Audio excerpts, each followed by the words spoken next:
रविंद्र सिंह। खबरों में सबसे पहले रुक करेंगे भरतपुर का, जहां पर मुख्यमंत्री भजनलाल शर्मा के दौरे को लेकर के अपडेट आया है। बताया जा रहा है केवलादेव नेशनल पार्क सूबे के मुख्यमंत्री पहुंच चुके हैं। केवलादेव नेशनल पार्क में वो मॉर्निंग वॉक करते नजर आए। बीजेपी कार्यकर्ता इस दौरान उनके साथ मौजूद रहे। तस्वीरें आपके टेलीविजन स्क्रीन पर आप देखिए। आम लोगों से मुखातिब होते हुए सीएम भजनलाल शर्मा नजर आ रहे हैं और बताया जा रहा है कि मुख्यमंत्री मॉर्निंग वॉक पर निकले हुए थे और इस दौरान बीजेपी के तमाम कार्यकर्ता भी उनके साथ में मौजूद थे। मॉर्निंग वॉक के दौरान केवलादेव नेशनल पार्क की ये तस्वीरें हैं आपके टेलीविजन स्क्रीन पर, जहां पर जैसे ही सीएम पहुंचे तो आम लोगों में उनको देखने का भी हुजूम उमड़ पड़ा। तस्वीरें आपके टेलीविजन स्क्रीन पर आप देख सकते हैं। बड़ी संख्या में वहां पर लोग भी मौजूद हैं। हालांकि बताया जा रहा है मॉर्निंग वॉक करने के बाद उनका जो आज का कार्यक्रम है उसको लेकर के तैयारियां शुरू की जाएंगी। तो ये बड़ी खबर भरतपुर से सीधे आप तक पहुंचा रहे, जहां पर सीएम भजनलाल शर्मा जो हैं वो मॉर्निंग वॉक पर निकले हुए हैं। केवलादेव पार्क से ये तस्वीरें आपके टेलीविजन स्क्रीन पर है और उनके साथ में बीजेपी के तमाम कार्यकर्ता भी मौजूद हैं और अतिथिगण उनके साथ मॉर्निंग वॉक करते हुए नजर आ रहे हैं। भरतपुर से ये तस्वीरें हैं, जहां पर आपकी जानकारी के लिए आपको बताते चलें कि CM Bhajanlal Sharma morning walk पर अक्सर ही इस तरीके से अचानक से निकल जाते हैं, जिसको लेकर के कार्यकर्ताओं में जोश भी देखने को मिलता है। अपने बीच सूबे के मुखिया को पा करके कार्यकर्ताओं का जोश हाई हो जाता है और यही वजह है कि जब CM Bhajanlal Sharma morning walk पर निकले तो उनके साथ इस दौरान तमाम बीजेपी के कार्यकर्ता भी मौजूद थे। मुख्यमंत्री और लोग हैं कि आज भरतपुर में है तो उनको पता चलता है कि मुख्यमंत्री केवलादेव नेशनल पार्क से ये तस्वीरें हैं आपके टेलीविजन स्क्रीन पर। बीजेपी के सैकड़ों कार्यकर्ताओं के साथ CM Bhajanlal Sharma morning walk पर निकले हुए हैं और इस दौरान स्वस्थ रहने का संदेश कहीं ना कहीं सीएम के जरिए दिया जा रहा है। आपकी जानकारी के लिए आपको बताते चले कि बीजेपी के तमाम नेता ये संदेश देते रहते हैं कि स्वास्थ्य का ध्यान रखना है और इसके लिए योग को अपने जीवन में अपनाया जाए और साथ ही साथ मॉर्निंग वॉक भी करने की सलाह दी जाती है और उसी रीति नीति को अपनाते हुए और उसी पद्धति को अपनाते हुए आगे बढ़ते हुए सीएम भजनलाल शर्मा नजर आ रहे हैं। आज मॉर्निंग वॉक पर जब सूबे के मुखिया निकले तो बताया जा रहा है कि नेशनल पार्क में बड़ी संख्या में लोग भी मौजूद थे और इस दौरान क्योंकि आज का कार्यक्रम भी सीएम का 3 जिलों को दौरे का है तो उसको लेकर के भी तैयारियां की जा रही हैं। ज्यादा जानकारी ले लेते हैं, संवाददाता दीपक हमारे साथ जुड़ चुके हैं। दीपक, सीएम मॉर्निंग वॉक पर निकले हुए हैं, क्या तस्वीरें आपको दिखाई दे रही हैं, जरा हमें भी बताइए। देखिए, बिल्कुल मुख्यमंत्री भजनलाल शर्मा केवलादेव नेशनल पार्क में भ्रमण के लिए आए। उनके साथ बड़ी संख्या में भाजपा कार्यकर्ता मौजूद रहे और वो मॉर्निंग वॉक करते हुए केवलादेव नेशनल पार्क में जो अंदर मंदिर है वहां पहुंचे।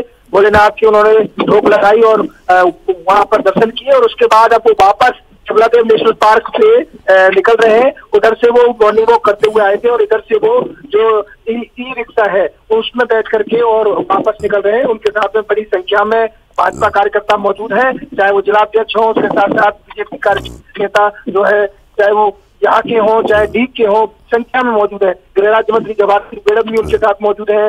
बीजेपी जिलाध्यक्ष शिवानी नायमा उनके साथ मौजूद है। वरिष्ठ भाजपा नेता भगवान दास, अरविंद पाल वो साथ मौजूद है और लगातार तमाम जो लोग हैं वो सुबह से उनके साथ मौजूद नजर आ रहे हैं। उनका ये कि वो है मकसद कि किस तरह स्वास्थ्य को एक अच्छा रखा जाए, फिटनेस पर ध्यान दिया जाए, उसको लेकर के वो एक कहीं ना कहीं संदेश दे रहे हैं कि मॉर्निंग वॉक जरूरी है, योगासन लोगों को करना चाहिए। उसको लेकर के लगातार वो यहाँ पर जब भी भरतपुर आते हैं तो वो केवलादेव नेशनल पार्क में भ्रमण के लिए आते हैं और उनके साथ है बड़ी संख्या में भाजपा कार्यकर्ता होते हैं, क्योंकि शाम को ही ये पूरा शेड्यूल बना लिया जाता है कि सुबह वो केवलादेव नेशनल पार्क में भ्रमण के लिए जाएंगे, मॉर्निंग वॉक करने के लिए जाएंगे। तो ऐसे में लोग जो है वो सुबह ही केवलादेव नेशनल पार्क पर जाते हैं और फिर उनके साथ में वो मॉर्निंग वॉक करते हैं। करीब 7 से 8 किलोमीटर की मॉर्निंग वॉक उन्होंने की है और उसके बाद जो अंदर मंदिर है भगवान भोलेनाथ का वहां दर्शन किए। उसके बाद रास्ते में उन्होंने पक्षियों को भी निहारा, अधिकारियों से भी चर्चा की कि किस तरह से केवलादेव नेशनल पार्क को और डेवलप किया जा सके, जिससे कि यहाँ पर पर्यटकों की संख्या लगातार बढ़े।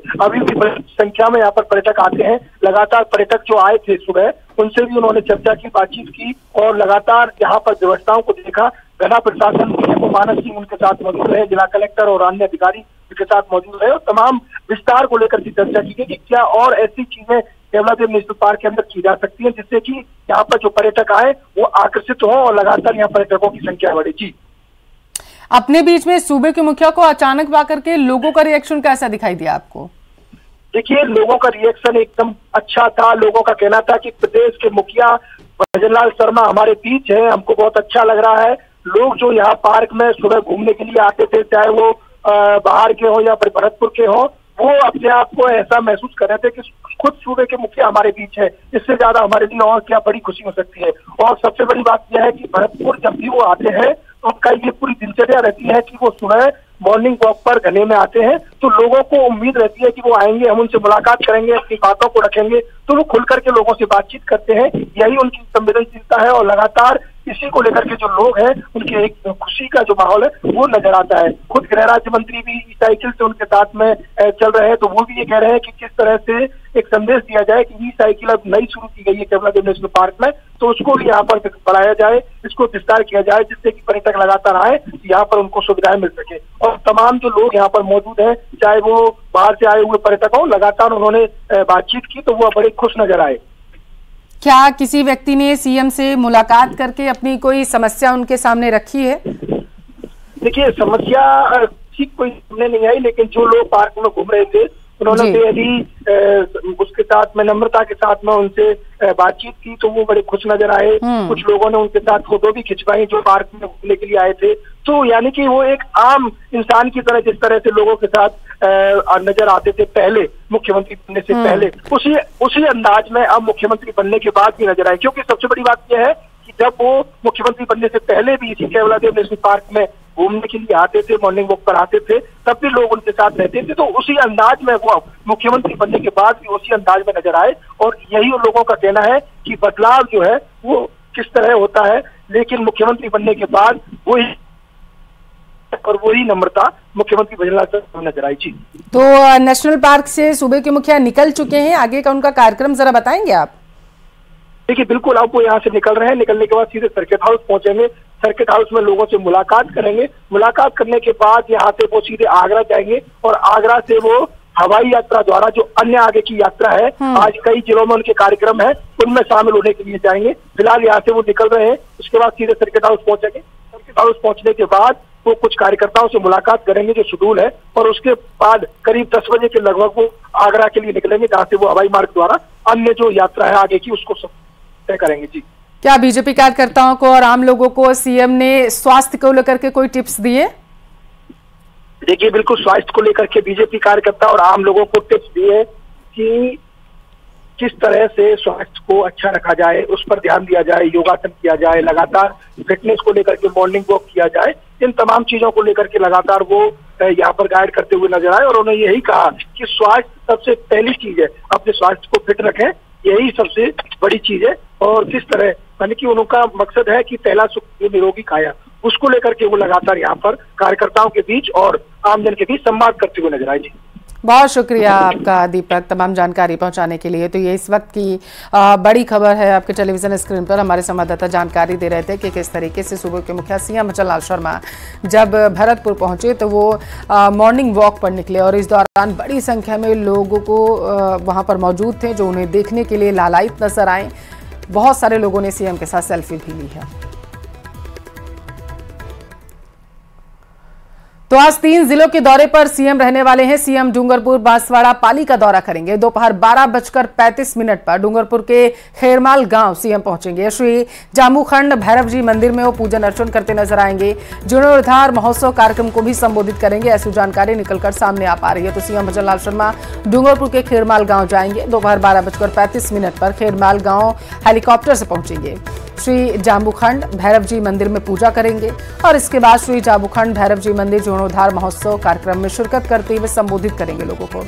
भाजपा प्रदेश अध्यक्ष मदन राठौर भी इस वक्त उनके साथ मौजूद रहेंगे। मुख्यमंत्री भजनलाल शर्मा बांसवाड़ा जिले के प्रसिद्ध त्रिपुरा सुंदरी मंदिर भी जाएंगे। मुख्यमंत्री मां त्रिपुरा सुंदरी मंदिर में भी पूजन अर्चन करते नजर आएंगे। तलवाड़ा हवाई पट्टी पर बीजेपी के पदाधिकारी उनका स्वागत करेंगे और भजनलाल शर्मा का देसूरी उपखंड के गुढ़ा मांगलिक आने का भी कार्यक्रम बताया जा रहा है। दोपहर 2 बजे के बाद श्री राधे कृष्ण सेवा संस्थान की ओर से आयोजित विष्णु महायज्ञ और श्री कृष्ण धाम के मुख्य द्वार के उद्घाटन समारोह में भी शिरकत करेंगे। सीकर से खबर है, बाबा श्याम का फाल्गुनी लक्खी मेला से अपडेट है। खाटू श्याम मेले का आज तीसरा दिन है। देश भर से श्रद्धालुओं के आने का सिलसिला बदस्तूर जारी है। दिव्यांग, बुजुर्ग और गर्भवती महिलाओं को किसी भी तरीके की जो है अव्यवस्था ना झेलनी पड़े, किसी भी तरीके की परेशानी ना आए, इसके लिए अलग से लाइन की उन्हें व्यवस्था की गई है ताकि वो आराम से दर्शन कर सके। डायवर्जन शुरू नहीं होने के कारण आसानी से दर्शन हो रहे हैं। श्रद्धालु दर्शन के लिए बनाई गई 14 लाइनें भीड़ बढ़ने पर मेला डायवर्जन शुरू करेगा। प्रशासन ऐसी जानकारी निकलकर सामने आ पा रही है। तो दर्शन के लिए बताया जा रहा है 14 लाइनें बनाई गई हैं और जब भीड़ ज्यादा हो जाएगी तो उसके बाद डायवर्जन शुरू होगा। ज्यादा जानकारी लेंगे, संवाददाता संदीप हमारे साथ जुड़ चुके हैं। संदीप, 14 लाइनें बनाई गई हैं ताकि जो दर्शक वहां पर पहुंच रहे हैं, श्रद्धालु पहुंच रहे हैं, उनको किसी भी तरीके की परेशानी ना आए। जरा व्यवस्थाओं के बारे में बताइएगा विस्तार से। बिल्कुल, देखिए खाटू श्याम जी का जो मेला है आज तीसरा दिन है और अब क्योंकि धीरे धीरे जो भीड़ है वो बढ़नी शुरू हो गई है। फिलहाल जो रिंगस की तरफ से जो पैदल यात्री आते हैं और दूसरे रास्तों से आते हैं, उनका जो मेला डाइवर्जन है वो अभी शुरू नहीं किया गया है, क्योंकि भीड़ कम जब तक रहेगी तब तक मेला डाइवर्जन शुरू नहीं होगा। और जो 8 किलोमीटर का जो जिगजैग है जिससे गुजरना पड़ेगा श्रद्धालुओं को, वो फिलहाल शुरू नहीं हुआ। तो आसानी से अभी तक दर्शन हो रहे हैं, लेकिन जैसे जैसे भीड़ बढ़ेगी वैसे वैसे जो लगदातार मैदान है या जो चारण खेत मैदान है जहां पर बड़ा जिगजैग बनाया गया है उसको प्रशासन शुरू करेगा। और व्यवस्थाओं की जहां तक बात है, इस बार कुछ व्यवस्थाएं अच्छी तरह से दुरुस्त की गई हैं। पहले जहां जो लगदातार मैदान है वहां से काफी परेशानी का सामना श्रद्धालुओं को करना पड़ता था, वहां पर इस बार डोम बना दिया गया है जिससे कि श्रद्धालु जो है उनको गर्मी और बारिश में भी किसी तरह की परेशानी नहीं होगी। और जो मंदिर में जहां तक 14 लाइनें जो बनाई गई है वहां से भी आसानी से जो श्रद्धालु हैं वो दर्शन कर सकेंगे। दिव्यांग और जो गर्भवती महिलाएं हैं या जो बुजुर्ग हैं उनके लिए अलग लाइन की व्यवस्था की गई है जिससे कि वो लोग भी आसानी से बाबा श्याम के दर्शन कर सकें। तो अब प्रशासनिक जो अमला है वो पूरा इस व्यवस्थाओं में लगा हुआ है। धीरे धीरे जैसे जैसे भीड़ बढ़ेगी वैसे वैसे और भी जो अतिरिक्त पुलिस बल है या जो प्रशासन के अधिकारी हैं वो वहां पर तैनात किए जाएंगे जिससे कि श्रद्धालु हैं जो उनको किसी तरह की परेशानी नहीं हो। आगामी जो कुछ दिन है उसके बाद, चूंकि सप्तमी और अष्टमी के बाद जो है वो भीड़ ज्यादा बढ़ना शुरू होती है और एकादशी तक जो मेला चलेगा, तो माना यह जा रहा है कि 7 तारीख के बाद में सबसे ज्यादा श्रद्धालु जो है वो खाटू पहुंचेंगे और उसके बाद जो दर्शन है उसके लिए लंबा संघर्ष जो है श्रद्धालुओं को करना पड़ेगा। जी, ट्रैफिक को लेकर के कोई एडवाइजरी जारी की गई है क्योंकि मेले में बड़ी संख्या में लोग उमड़ते हैं, किसी को परेशानी ना आए इसके लिए?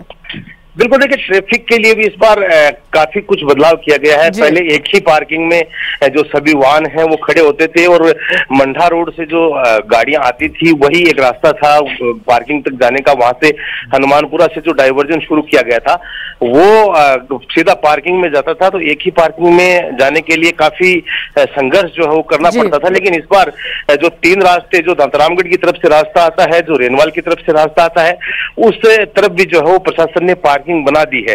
तो अब पार्किंग के लिए ज्यादा परेशान नहीं होना पड़ेगा। 3 पार्किंग होने की वजह से जिस रास्ते से श्रद्धालु पहुंच रहे हैं उसी रास्ते पर उनको जो है वो पार्किंग की सुविधा मिल जाएगी। बिल्कुल, ताकि परेशानी ना आए। तो बहुत शुक्रिया संदीप जानकारी पहुंचाने के लिए।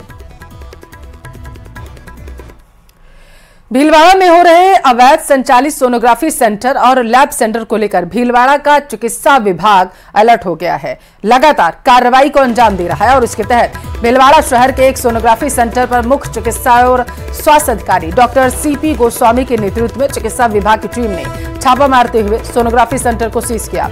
वहीं चिकित्सा विभाग ने आमजन से अपील की है कि इस तरह की अगर कोई आपको अवैध सोनोग्राफी सेंटर या लैब सेंटर की जानकारी मिलती हो तो तुरंत ही चिकित्सा विभाग को सूचना दी जाए ताकि चिकित्सा विभाग द्वारा कार्रवाई को अमल में लाया जा सके। और अवैध लैब पर कार्रवाई के तहत आज ऋषभ डायग्नोस्टिक माणिक्य नगर के अंदर जो लैब है इसमें हमने कार्रवाई करी। ये लैब पूरी तरह से गैर पंजीकृत थी। इसका नाम पहले आनंदा डायग्नोस्टिक का था और संचालक जो है इसका छोड़ दिया था डॉक्टर जो पहले चलाता था इसे लैब को। और सोनोग्राफी मशीन जो है वो चिकित्सक के अनुपस्थित होने के कारण से उसको सीज कर दिया और हमारे मुख्य चिकित्सा अधिकारी स्वास्थ्य विभाग के माल खाने में इसको जब्त कर लिया है। जहां दुनिया भर से सैलानी आते हो, वहां बेगर्स को हाथ फैलाता देखकर जयपुर के बाशिंदों पर क्या गुजरती होगी, इसे बड़े आसानी से समझा जा सकता है। तो क्या ऐसा कोई उपाय नहीं जिसे पिंक सिटी इस अनचाही तस्वीर से पीछा छुड़ा सके? भीख मांगकर गुजारा करने वालों को जीने का सम्मानजनक सहारा आखिर कैसे मिल सकेगा? समझिए रिपोर्ट में।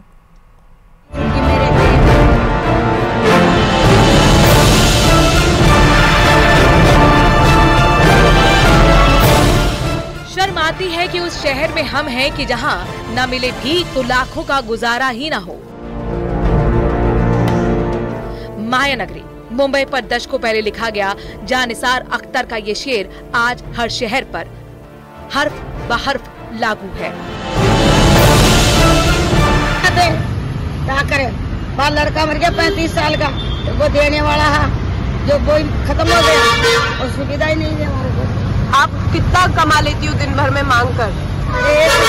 150 रुपया मांग के खाते, झुग्गी में रहते हैं। क्या करते हो आप? मांग के खाते हैं। कैसे, कितना कमा लेते हो दिन में? 100-150 रुपये मांग लेते हैं दीदी हम। मिल जाता है? पानी चल जाता है, खर्चा पानी चल जाता है।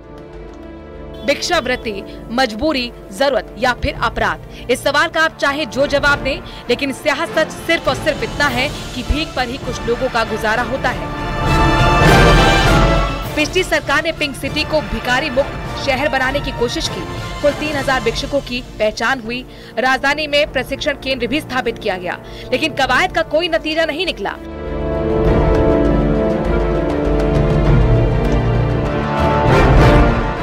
राजधानी के ट्रैफिक सिग्नल की तस्वीरें चीख चीख कर कह रही हैं कि सरकार की योजनाएं सिर्फ वाहवाही बटोरने तक ही सीमित है। वैसे सरकार का सामाजिक न्याय और अधिकारिता विभाग वंचित वर्ग के कौशल, सामाजिक सुरक्षा की बात तो करता है, लेकिन बातें जुबानी जमा खर्च ही नजर आती हैं। वैसे सामाजिक न्याय और अधिकारिता मंत्री बेगर्स के लिए सरकार की चलाई जा रही योजनाओं को गिनवाने में क्षण भर भी देरी नहीं लगाते। देखिए, हमारे पास में लगभग 56 तरह की योजनाएं हैं जो गवर्नमेंट की तरफ से चलती है। उसमें भिक्षावृत्ति है, पेंशन वाला है, दिव्यांग साथियों का है और हमारे SC/ST कॉर्पोरेशन का है और हमारी बजट का इम्प्लीमेंट बहुत सारी चीजें हैं। भिक्षावृत्ति के लिए भी हम लोगों ने कहा है कि ये वैसे किसी प्रदेश के लिए, किसी क्षेत्र के लिए एक दंश के रूप में काम करता है। पिछले साल आयोजित राइजिंग राजस्थान समिट से पहले जयपुर को भिखारी मुक्त बनाने के लिए कई कोशिशें की गई। कौशल प्रशिक्षण की बात कही गई, लेकिन धरातल पर कुछ नहीं बदला। उम्मीद की जानी चाहिए कि सरकार अंतिम पायदान पर खड़े इस वर्ग की भी सुध ले। न्यूज़ 18 राजस्थान के लिए जयपुर से महिमा जैन की रिपोर्ट। कोटा के दादाबाड़ी थाना परिसर में आग लगने से हड़कंप मच गया है। थाना परिसर में खड़ी गाड़ियां और कबाड़ में भीषण आग लग गई है। बताया जा रहा है कि आग से दर्जनों वाहन जलकर खाक हो चुके हैं। जानकारी ये भी सामने निकल कर आई है कि सूचना मिलते ही अग्निशमन विभाग की 3 दमकल मौके पर पहुंची। कड़ी मशक्कत के बाद आग पर काबू पाया गया। शुरुआती जांच में थाने के नजदीक शादी समारोह चल रहा था, वहां हुई आतिशबाजी की चिंगारी से आग की आशंका जताई जा रही है। तो ये बड़ी खबर है कोटा से आपके टेलीविजन स्क्रीन पर, जहां पर आग लगने की वजह से हड़कंप मच गया। थाना परिसर के अंदर कबाड़ जो था और जो गाड़ियां रखी हुई थी वो जलकर पूरी तरीके से खाक हो चुकी हैं, जिसकी वजह से वहां पर हड़कंप मच गया। प्रथम दृष्टया जानकारी ये है कि थाना परिसर के पास ही में ही एक कार्यक्रम चल रहा था जिसमें आतिशबाजी हुई। वहां से जो चिंगारी निकली उसी की वजह से आशंका जताई जा रही है कि आग लगी होगी। हालांकि मामले की जाँच की जा रही है।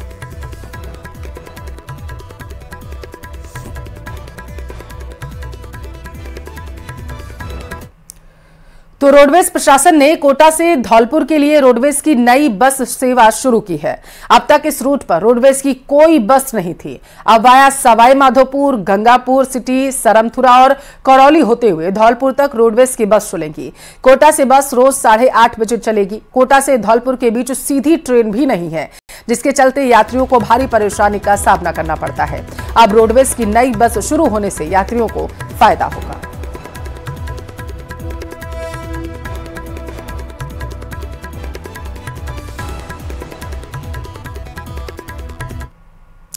कोटा के रानूपुर इलाके में एक 13 साल की स्कूली छात्र लापता हो गया है। छात्र का आज तीसरे दिन भी कोई सुराग नहीं मिल पाया। कोचिंग का कहकर छात्र बताया जा रहा घर से निकला था, जो वापस ही नहीं लौटा। परिजनों ने रानपुर थाने में शिकायत दर्ज करा दी है गुमशुदगी की। हालांकि छात्र के भीलवाड़ा में होने की सूचना के बाद पुलिस की टीमें भीलवाड़ा सहित आसपास के इलाके में भिजवा दी गई। 13 साल के छात्र कलम का कुआं गांव का निवासी है और 8वीं क्लास की पढ़ाई करता है। फिलहाल पुलिस मामले की जांच कर रही है।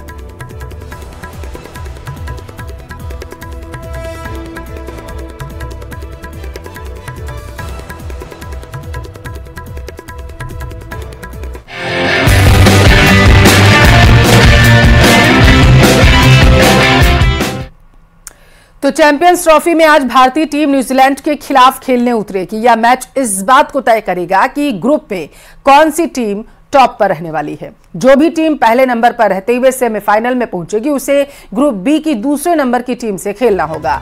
भारत और न्यूजीलैंड दोनों ही टीम ने अब तक इस टूर्नामेंट में 2 मैच खेले हैं और दोनों में ही जीत हासिल की है। दुबई में दोपहर 2:30 बजे से मुकाबला होगा, ऐसी जानकारी निकलकर सामने आ पा रही है।